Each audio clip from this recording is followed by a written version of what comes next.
The main reason that people are kept from achieving their goals is because they're taking advice from people that never accomplished their goals. When it comes to success, especially in business, there are a few roads that lead to success and tons that lead to failure. When I started my entrepreneurial journey of building multiple seven-figure businesses, I interviewed every entrepreneur I could talk to. I probably talked to hundreds. They would give me advice that was so close to mainstream, but slightly tweaked. And like any journey, being off by just a couple degrees is often the difference between reaching your destination or getting to failure. So I've compiled a list of my top 13 most common mainstream pieces of advice that if taken in isolation will actually move you further from your desired goals rather than closer, and what these entrepreneurs have said to slightly tweak it so that it'll push you towards your desired outcomes. Piece of advice number 1, do what you love and you will never work a day in your life. The reason this is such bad advice in isolation is because people hear it and think, what do I love to do? And then they go and pursue something that they love. So they end up doing music, or they end up doing writing, or they end up hiking, or they end up surfing and say, man, I'm going to go open up a surf shop. Instead, figure out what skills you need to develop, what things you need to learn, and what's going to generate cash for you. Then go develop those skills, go develop that learning, go get a whole heap of cash, and then say, how can I deploy this new skill set, this new learning, this new cash, and my connections and these resources into something that I love? If you go about it in that order, then yeah, you can do what you love every single day for the rest of your life, but only because it generates money. In isolation, it's not going to work. What I also find so interesting about that is you will come to love the activities that you get good at. So something that you don't love today might be cold calling, maybe negotiating. As you do it and you get great at it, you will come to love it. Think about something in your life that you are really good at. Chances are you love doing that.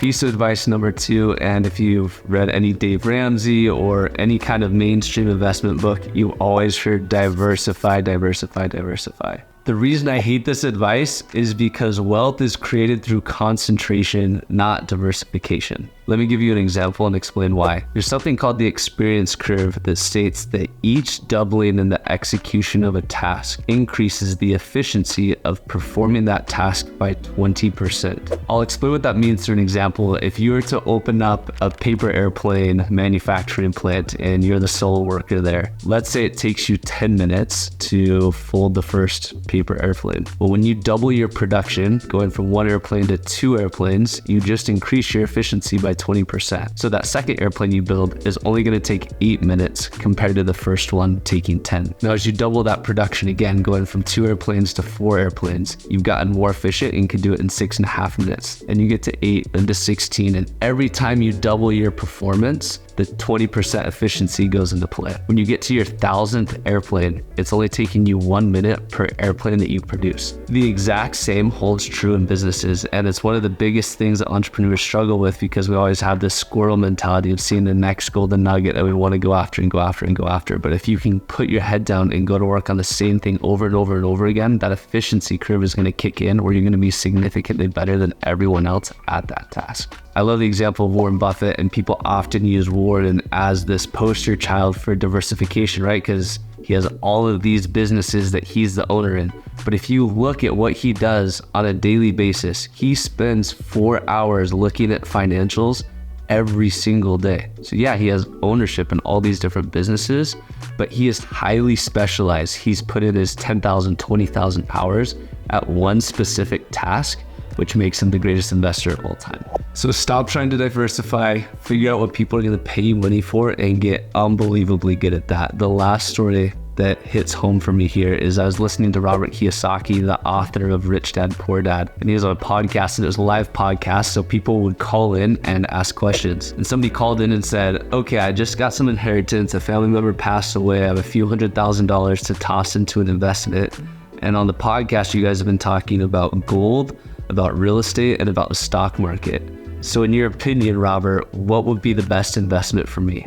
And Robert Kiyosaki responds, well, what do you know the most about, and what are you an expert in? Gold, real estate, or the stock market? And the guy says, well, I'm not an expert in any, that's why I'm asking you. And Robert Kiyosaki then says, well, all of them are bad investments. So it doesn't matter what realm you're playing in, you can make it a phenomenal investment if you've put in the 10,000 hours and you're better than everyone else. Mainstream advice number 3, which I followed and ended up losing 6 figures on, is to analyze the competition. There is so much abundance in the world, and we come at it with this fear mentality of if somebody else is doing something, it means that I can't do something. That is so far from the truth. What often happens is one person paves the way and opens it up for everyone else. When Arnold Schwarzenegger got huge in the bodybuilding industry, he paved the way for all of these other bodybuilders to come. Even though he was the one winning Mr. Universe and Mr. Olympia over and over and over again, all of these other bodybuilders then got to go win additional competitions that were created specifically because Arnold made it such a big industry. My specific story here is about 3 years into the company. We were doing over $1 million in revenue and still at break even, and we started having customers leave, not in droves, but enough to catch our attention and say, what's happening here? And we found that there was this new tech startup that automated so much of what our little service company did. And I looked in and read all the articles on this company. They were on Crunchbase, and I found out that they had raised $35 million from Microsoft Ventures and Adobe Ventures. And I just was overcome with immense fear. There was one day I was driving home from work and I Googled my company, and I saw that this company had paid for ad space on Google above mine. So if you searched Aspen Field Services, this company had stolen the ad space. They paid for it, obviously legal, that said, we do it way better than Aspen. And I was so furious. I didn't have the money to compete with them. I bootstrapped the company. And so over the course of analyzing these guys and talking to my software developer, talking to our customers who had left, say, what do we need to do to win you back? I ended up starting another company. I raised $500,000 and hired a full team of developers to go head to head with these guys. And after about 70 days, I realized that there was no way we were going to compete. Their technology was significantly better than ours. They had a hold in the industry, and they had heaps and heaps of money that they could spend on sales and marketing that I wasn't going to be able to come close to with our $500,000. Our $500,000 was probably just going to be able to build the software. It was one of those fetal position in the shower moments where I made the decision to close down the company. We gave all of the investors their original investment back. And because of that, we had spent cash every single month. And so I took a bath on this loss of over $100,000. And there's nothing worse than calling up all of your team members who have been overworked and underpaid with this hope that it's going to turn into something amazing and saying, me as the CEO, I made a mistake and I tried to go head to head with a competitor instead of any other direction that we could have gone. That could have been a winning solution. And because of that, today is your last day. Thank you for what you've done, and I'm sorry that this is the news that I have to deliver. That conversation sucks. Instead of digging deep into what your competitor's doing, figure out what your customer needs. What's their biggest pain, and what's your unique set of skills and resources that can solve that pain. The world is so big that you don't have to put someone else out of business for you to be successful. Fast forward to the present, that software company is wildly successful, and my service company is wildly successful. And we've built more tech and gained tons of customers. We've probably quadrupled in size since that time I saw them advertising against us on Google. So focus on your customers, their problems, and your unique skill set to solve those problems. Ignore your competition.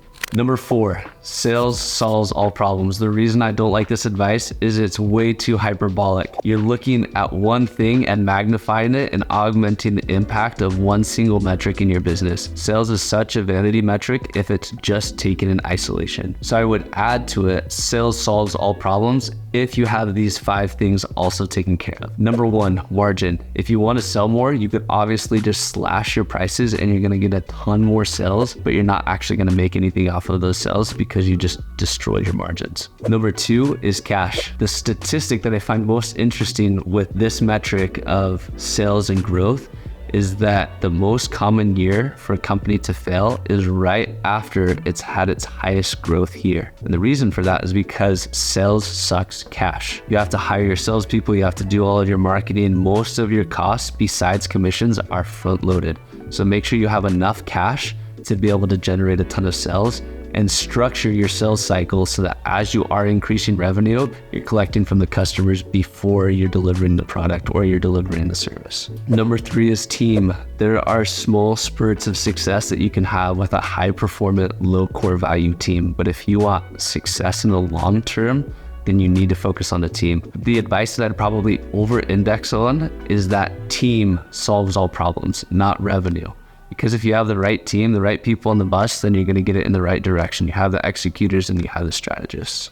Number 4, taking operations into account. If you say sales cures all ailments or solves all problems and you tell that to your salespeople, then they're going to start shooting everything that they can see. If your operations are only set up to skin and butcher cattle, and you tell your salespeople go kill everything in sight, and then you're bringing in sheep and you're bringing in goats and you're bringing in cows and chickens, your operations aren't going to be able to handle it. So you're going to have a bunch of upset customers that you can't actually deliver for because they're not your ideal customer type. Number 5 is consistency. I would take consistency over fast spurts any day of the week. The most successful companies are able to grow regardless of the market. When the market is phenomenal, they don't overgrow and put themselves in a precarious situation. When the market's rough, they don't cower down and say, man, we just can't progress. They double down their efforts and make sure that they can still grow. Number 5, be balanced. Whoever first said be balanced was just coming up with an excuse for them to be lazy. Nothing of greatness was ever accomplished by someone who had a balanced life, at least in the beginning. If this is your first venture or you're launching a new product or going after a new market, it's going to take intense focus for an extended period of time, which is going to cause you to sacrifice other aspects of your life. To think that you can just have this symmetrical life where you have your family, your faith, your fitness, and your business, all with this symmetrical time span is not going to work in nature. You have to have a very asymmetrical life. You might have 97 or 98% in your business for a time period, and then that business turns into something that can give you passive income in the long term, and that might go down to 20% or 5% or 2%, and you can fill that other 98% with exactly what you want. So if you truly want a balanced life, have many stages of imbalance. You'll get there way faster. Number 6, the customer is always right. We hear this in Hollywood. We hear it all the time, mostly from people who have never grown successful businesses where they had to make trade-offs. I love the story of Southwest. Southwest over every airline has been the most profitable airline over the last 30 years. And this story illustrates why. Southwest has this internal story about this lady that they deemed the pen pal of Southwest. And as the story goes, every time she would take a flight, she would write a letter to customer service saying how she was upset with every aspect. She hated that there was no food. She hated that there were no assigned seats. She hated that the people weren't very professional, that it was more fun than professional. And after finally getting this last letter, no one knew what to do with it. And so they sent the letter to Herb Keller and said, help us, like, we're at our wits' end. We've written her so many letters and we just can't satisfy her. And I love his response. He said, dear Mrs. Crabapple, we will miss you. Love her. She was not right. Southwest has a specific strategy where they don't serve food. They don't have seating. It's the cheapest option. They don't allow you to bring car seats. All of those to repel the customers that they don't want to have and to attract and retain those customers that they do want. So for your business, figure out who that one customer is that will become a raving fan of your business, and then figure out how to make that customer always right, how to serve that customer. But every customer is not always right. 95% of the people that you can sell to are not going to be the right person. Figure out and obsess about that 5%. Mainstream advice number 7, get as much schooling as possible. Now, this is not a bash on learning. When I started my company, for the first 3 years, I read a book every single week. Having an insatiable desire to learn is going to be critical in having a successful business. But this correlation between school and success is often drawn to promote schools, not to promote the entrepreneur. Learning is only valuable in that it affects action. So knowledge is not actually power. It's just potential power, and becomes power when it's put into action, when it changes your behaviors. We currently live in a day where any education or any knowledge that you want is actually free. You can learn it on YouTube, you can learn it with AI, you can learn it through Google, you can ask people to shadow them and get whatever education that you want. So when you go to school, you're actually paying for a degree. And just like inflation that's affected our currency, everyone that's going to school and getting a degree is just causing inflation for degrees, so they become less and less valuable. If you're going to school for a degree, you're wasting your time. If you do want to go to school, it's so that you can have more learning, more connections, and change your behaviors and become more dangerous, then school is a great idea. Number 8, anything worth doing is worth doing well. I don't know if your parents told you the same thing when you had to go do chores and you didn't actually finish it. They said anything worth doing is worth doing well. The reason I disagree with this and how I would reframe it is anything worth doing is worth sucking at first, not worth doing well. Just get it past completion. There was this experiment ran where they brought 2 sets of students, and one set of students, they said, you have 20 days to build the most beautiful vase. They gave them 1 lump of clay and 1 table in 20 days. The other set of students, they said, you have 20 days to build 20 different vases, 20 lumps of clay. And at the end, we're going to compare and say which one is more beautiful, which one is more artistic, which one looks like it was sculpted by a master. So they compared the vase that had been worked on for 20 days versus the vase that was completed on day 20 in just 1 day. And the vase that was completed in just 1 day was leaps and bounds better than the vase that took 20 days. And the reason for that is because reps are so powerful. So if you want to be successful in something, don't focus on getting it perfect. Perfect is the enemy of progress. Focus on getting it done and then do it again and again and again. Almost any problem that you're facing with skill or knowledge or connections or sales can be solved by just putting in more reps.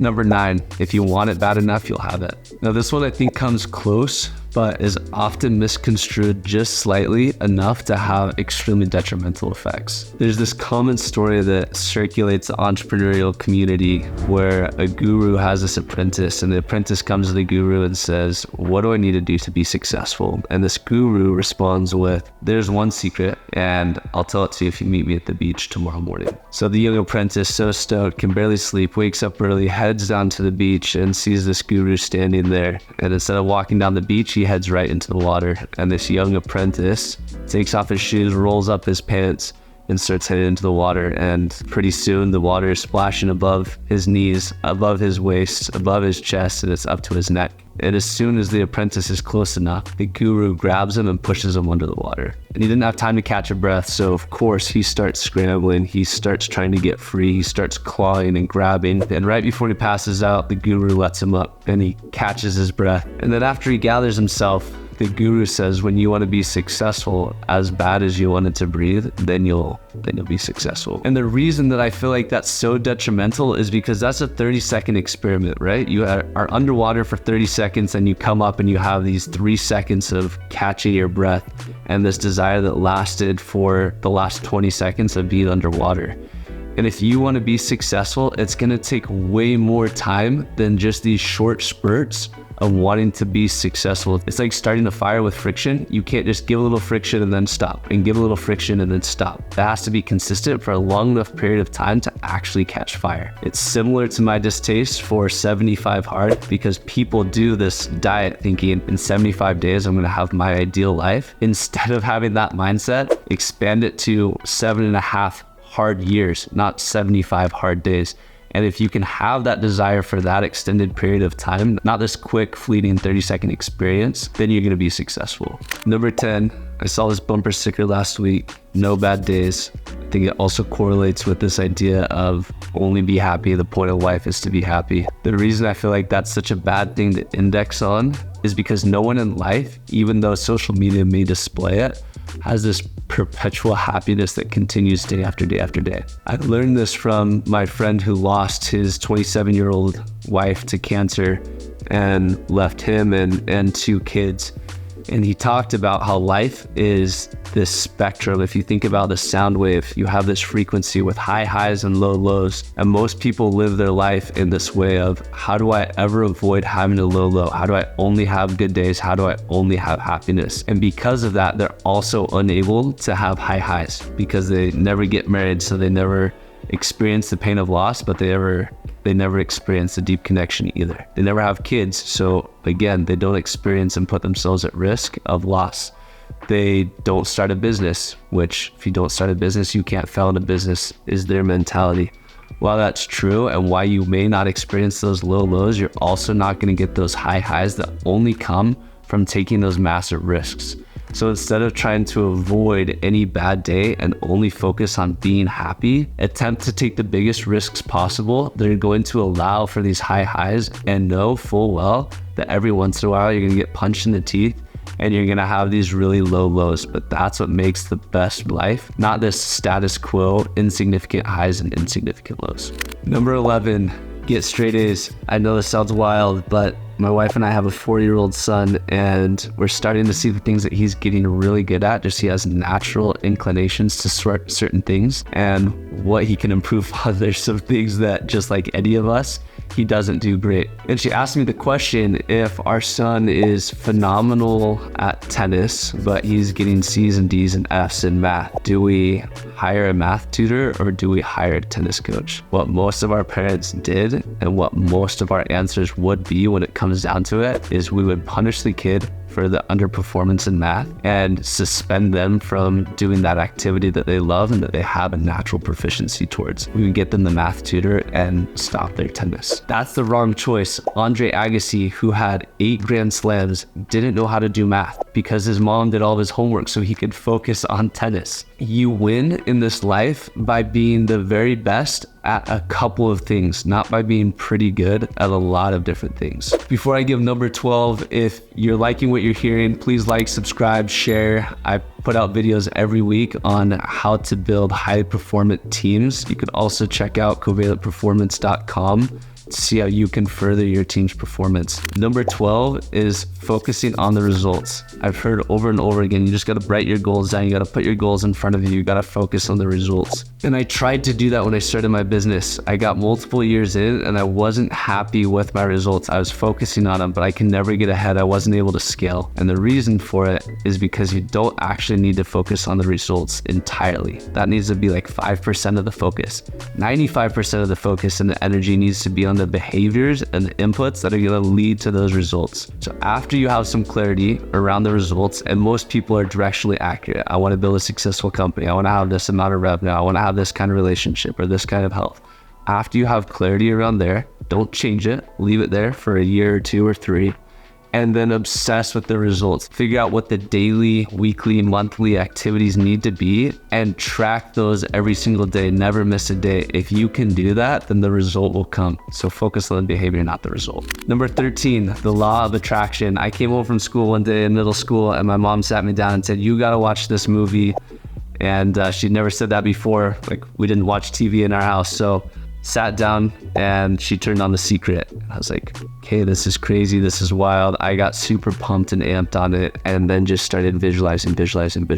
Again, the reason I hate this advice in isolation is because just like knowledge, visualization is potential power that only comes to fruition if you take action on it. I love that it talks about getting clear on what you want, but if you never visualized and did all of the activity, you would get what you wanted. If you only visualized and didn't do the activity, what you wanted would actually never come to fruition.